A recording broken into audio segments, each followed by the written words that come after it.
शिर्डी लोकसभा मतदारसंघात शिवसेनेच्या उमेदवारीबाबत गोंधळ निर्माण झालाय। बबन घोलप यांची उमेदवारी रद्द झाल्यामुळे त्यांच्या जागी सदाशिव लोखंडे यांना उमेदवारी मिळाली। त्यांनी उमेदवारी अर्ज दाखलही केला। त्याच वेळी बबन घोलप यांचा मुलगा योगेश घोलप यांनीही शिवसेनेचा एबी फॉर्म वापरत उमेदवारी अर्ज दाखल केलाय। त्यामुळे आता शिवसेनेचा नक्की उमेदवार कोण असा प्रश्न निर्माण झालाय। शिर्डीमधून शिवसेनेचा नक्की उमेदवार कोण? सदाशिव लोखंडे की योगेश घोलप? बबन घोलप यांना शिक्षा झाल्यामुळे पक्षाने सदाशिव लोखंडे यांना उमेदवारी जाहीर केली। त्यानुसार त्यांनी आपला उमेदवारी अर्ज दाखल केला। मात्र त्याआधीच योगेश घोलप यांनी बबन घोलप यांना मिळालेला एबी फॉर्म वापरत अर्ज दाखल करून टाकला। त्यामुळे गोंधळ निर्माण झाला होता। मात्र शिवसेनेचे अधिकृत उमेदवार सदाशिव लोखंडे हेच आहेत। योगेश घोलप हे उमेदवार नाहीत असं पक्षाचे सचिव अनिल देसाई यांनी झी मीडियाशी फोनवरून बोलताना स्पष्ट केलंय। शिर्डीमध्ये घोळ वगैरे तसं काही नाहीये आणि पक्षाचं राजकीय पक्षाजवळ उमेदवारांच्या त्याला बी फॉर्म असा एकालाच दिला जातो। याच्यामध्ये एबी फॉर्म दिला गेला, परंतु शिवसेनेचा अधिकृत उमेदवार शिवसेना पक्षप्रमुख उद्धवजी ठाकरे यांनी दिलेला डिक्लेअर केलेला आहे तो सदाशिव लोखंडे आणि त्या प्रकारचा एबी फॉर्म बी फॉर्म तिथे रिटर्निंग ऑफिसर शिर्डीजवळ भरण्यात आलेला आहे नगरला।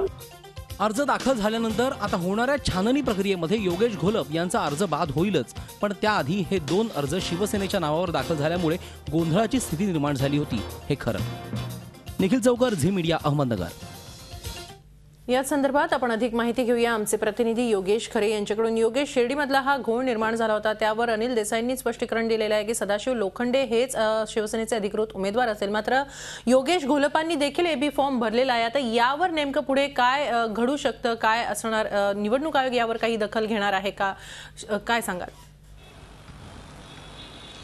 निवडणूक अधिकाऱ्यांनी याबाबतीत कुठलाही खुलासा करणं टाळलेलं आहे।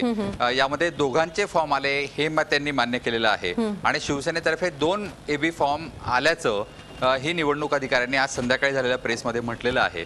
त्यामुळे एकूणच आता योगेश घोलप आणि सदाशिव लोखंडे या दोघांचेही अर्ज या ठिकाणी निवडणूक अधिकाऱ्यांनी घेतलेले आहेत। उद्या 11 वाजता छाननी या ठिकाणी या अर्जांची होणार आहे आणि त्या छाननीमध्ये आता हे निर्णय याबाबत होईल की नेमका योगेश घोलपांचा अर्ज योग्य आहे की लोखंडेंचा अर्ज योग्य आहे। त्यामुळे एकूणच आता निवडणूक अधिकाऱ्यांच्या हातात या दोघांचं भवितव्य आहे।